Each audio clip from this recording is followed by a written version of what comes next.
Hello everyone and welcome.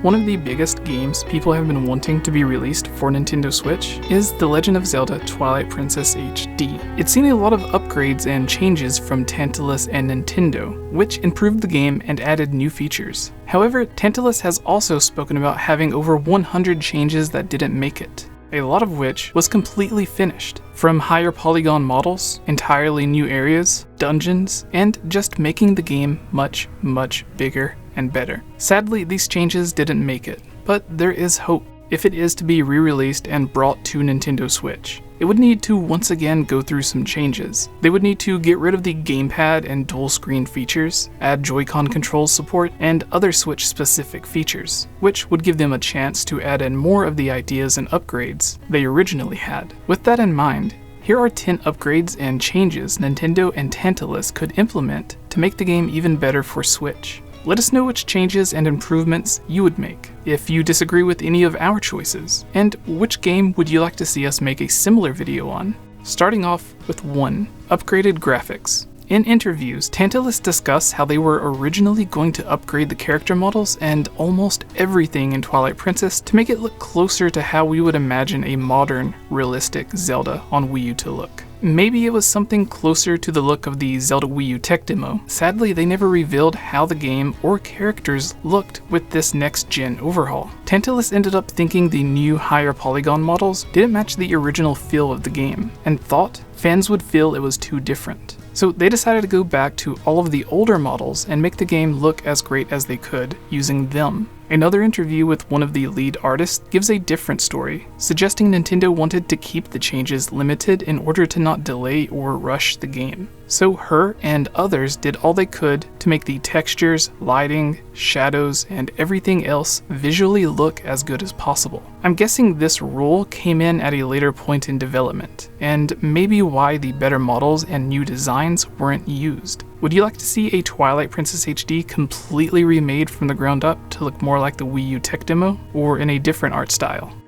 2. Replace Miiverse stamps with item trading. To interact with the Wii U's Miiverse, which was actually an amazing app when it was used, Nintendo gave us stamps to collect in chests. This will be one of the obvious changes needed to the game, as just as Daniel did with me, Nintendo locked Miiverse in the basement and slowly forgot about it over time. The Switch, which doesn't have a Miiverse, would need its own new feature to replace it, not by simply getting rid of the chests or putting random stuff we don't need in them, but with something that keeps that concept of communicating with online friends. I believe an easy and great idea which accomplishes this is using the chests to trade with other players, and leave notes, similar to Phantom Hourglass and Spirit Tracks. An example being if you are in a dungeon that requires a certain item, like a bomb, arrow, and you ran out of them, had to leave, buy, or find more bombs, arrows, lantern oil, or whatever. Then, to help out someone else who may run into the same problem, you can place that item in the chest for others to get.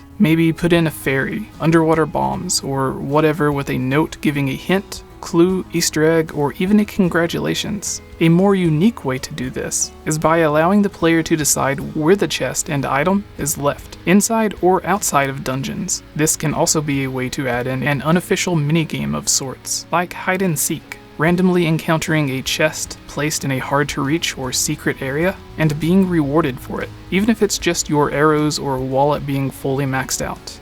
3. Run at 60 frames per second, like Skyward Sword HD. The Wii U did have some issues keeping Twilight Princess HD at a constant 30 frames per second, especially when nearby areas like the waterfall at Zora's Domain or the poison fog.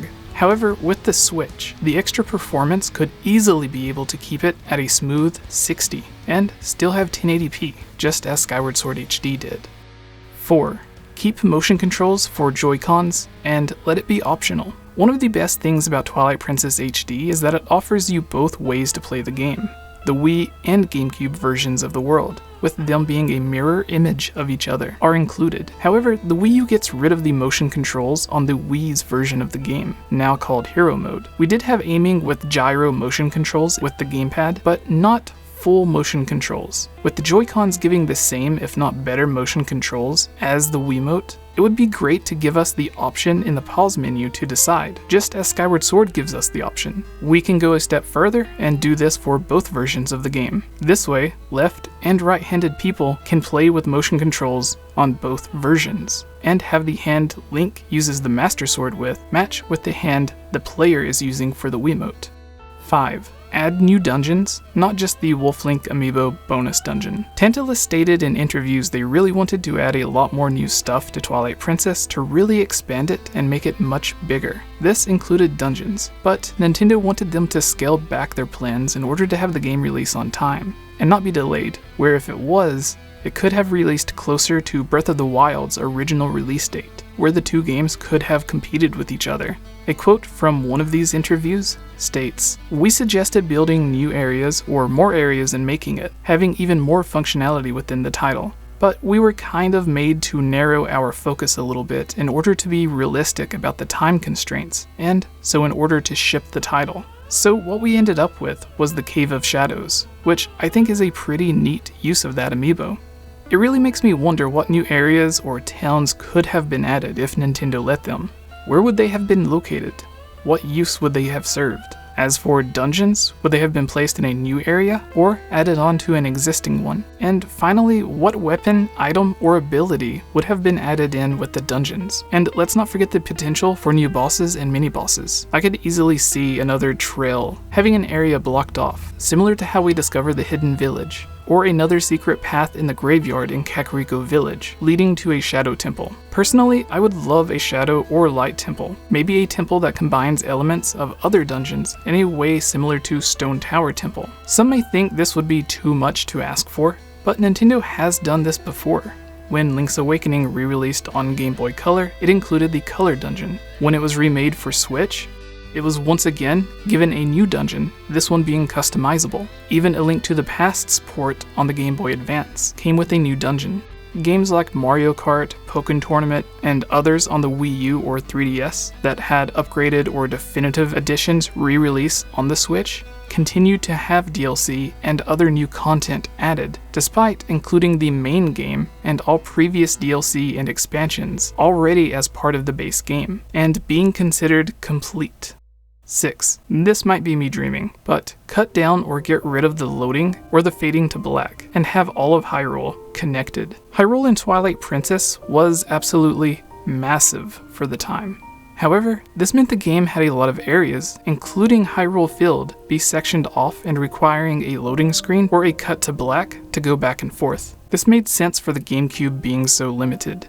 But coming off of Wind Waker, which had an almost seamless open world, I always felt Twilight Princess could have done the same, especially the Wii U version, obviously. The Switch can easily handle this, as Breath of the Wild has an open world that is seamless with no loading that is noticeable. Wind Waker's overworld was drastically improved with the simple introduction of the Swift Cell, as the Wii U could render and load areas faster than the GameCube, making it possible to travel around the world much faster. As amazing as it would be for the full overworld, towns and villages being connected without loading or cutting to black, simply having the different sections of each major area connected would still be a big improvement. Having all of Hyrule Field being seamless, or even all of the Ordon province, instead of getting a fade to black and a small loading screen when going from the ranch to Ordon Village. Another one here at Link's house, despite being such a tiny area, and again, another one 2 steps away so you can enter the trail going past the spring.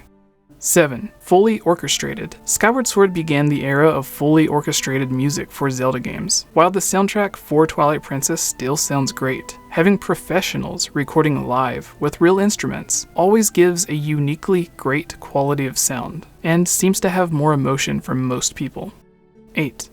Epona's controls. Here's another quick one. While Tantalus did give Epona some improvements in the HD version, it can still be a bit awkward and frustrating controlling her, especially after Breath of the Wild did such a great job, even allowing the horses to be smart enough to stay on the right path without you controlling them. 9. A dungeon, boss, and mini-boss rush mode. Ocarina of Time and Skyward Sword have great versions of a boss rush mode.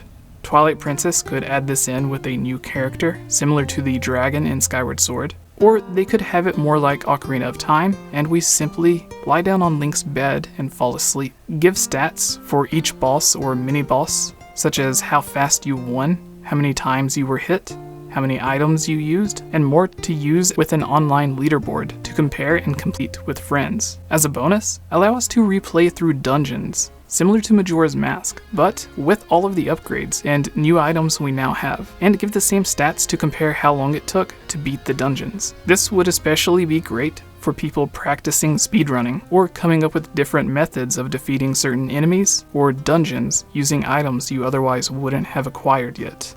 10. A lot of you on Twitter and our Discord actually suggested this one, a shortened introduction. Nintendo and Tantalus did an amazing job making the overall game faster. Link climbs faster and moves faster in other ways. We have less tears of light to find. We only have to catch one fish at the beginning of the game, and several other improvements. I would like to see an option to shorten the intro down and enter the forest temple much sooner. Give an option to speak with a certain character and skip certain parts like getting the basket, herding the sheep, catching the fish, the tutorials with the kids, such as the slingshot and sword, and everything else that takes hours to finally get to the real game, or enter the forest temple.